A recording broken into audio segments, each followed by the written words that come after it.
Hi there. I hope you had a great weekend. I'm super excited today to talk about Stephen. Stephen is a character that we know is siblings. Sorry, I'm gonna readjust my. There we go. That looks good, I guess. We know that Stephen is Violet and Chloe's sister, and we also know that not all is well with Stephen.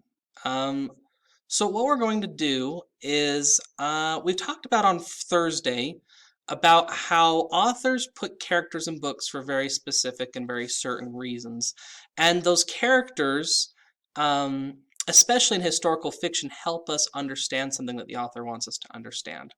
So, we have Myrtle, who helps us understand what it might be like to be coming from, helps us see the world through the eyes of a black person in the 1920s. We have Mr. Martin, who helps us see it through, someone who might believe something that's different than the mainstream of everyone else. So each person kind of helps us see that time period a little bit differently. So let's talk about Stephen.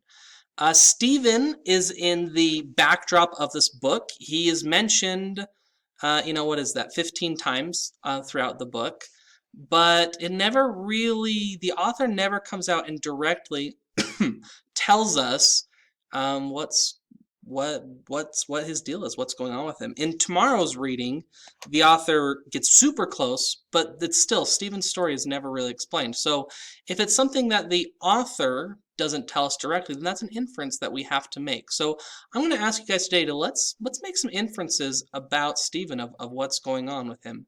And this is going to be a think and search task because you're not going to find, no one spot has all of the facts about Stephen.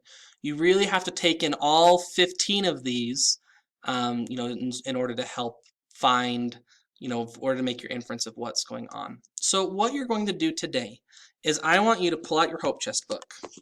Ba-ding! And I want you to read every single one of those pages. Now, some pages mention Stephen more than once, some only mention it once, and some pages are more valuable than others. But I want you to know as much as you can about Stephen.